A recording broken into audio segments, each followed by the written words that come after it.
கவனி, இந்த வர்க்க எண்கள்ல 1 ஸ்கொயர் ஈஸியா எழுதிடுவேன். 1 2 ஸ்கொயர் 4 3 ஸ்கொயர் 9 4 ஸ்கொயர்னா 4 16 5 ஸ்கொயர்னா 5 25 6 ஸ்கொயர்னா 6 36 7 ஸ்கொயர்னா 7 49 8 ஸ்கொயர்னா 8 64 9 ஸ்கொயர்னா 9 81 10 ஸ்கொயர்னா 10 100 இதை எழுதிடுவேன்.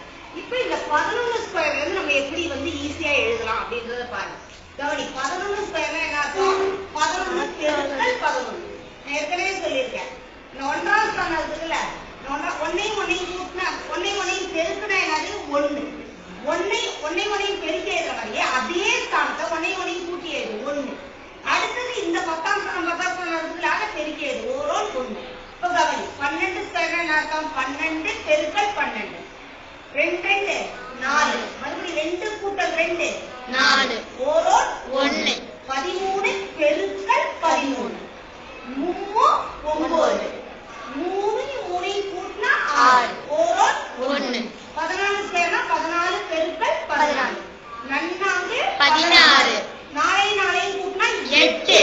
16 6 தானே எழுதணும். அப்ப இங்க 1 இருக்குதா? 9 ஓரோல் 1. 15 பெருக்கல் 15. இந்த 15 பெருக்கல் 15 அப்ப நல்லா கவனி, இது இந்த முறையிலையும் பெருக்கலாம், இன்னொரு முறையும் இருக்கு.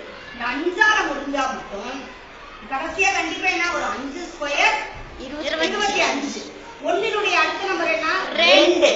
அப்போ ஓ 2 2. இது எதுக்காக சொன்னா 15 ஸ்கொயர் இருக்குல்ல. இப்ப பாரு, அடுத்தது 25 ஸ்கொயர். இப்ப 5 வருதா? 5ஓட ஸ்கொயர் கண்டிப்பா எதாவது முடியும் 25. 2ஓட அடுத்த நம்பர் என்ன? 3.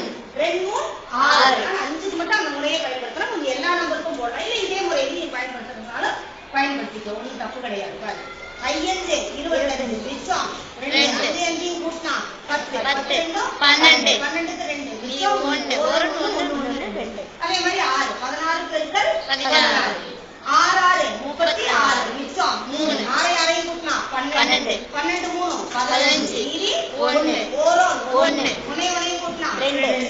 அடுத்தது 17 பெருக்கல் 17 7 49 மிச்சம் 4 7 7 கூட்டினா 14 14 18 மிச்சம் 1 ஓரோல் 1 2. 18 ஸ்கொயர் 18 பெருக்கல் 18 18 8 64 மிச்சம் 6 8 8 கூட்டினா 16 16 6 32 22 மிச்சம் 2 ஓரோல் 1 1 2 3 19 ஸ்கொயர் என்னது? 19 பெருக்கல் 19 9 81 மிச்சம் 8 9 கூட்டினா 18 18 8 கூட்டினோம்னா 26 மிச்சம் 2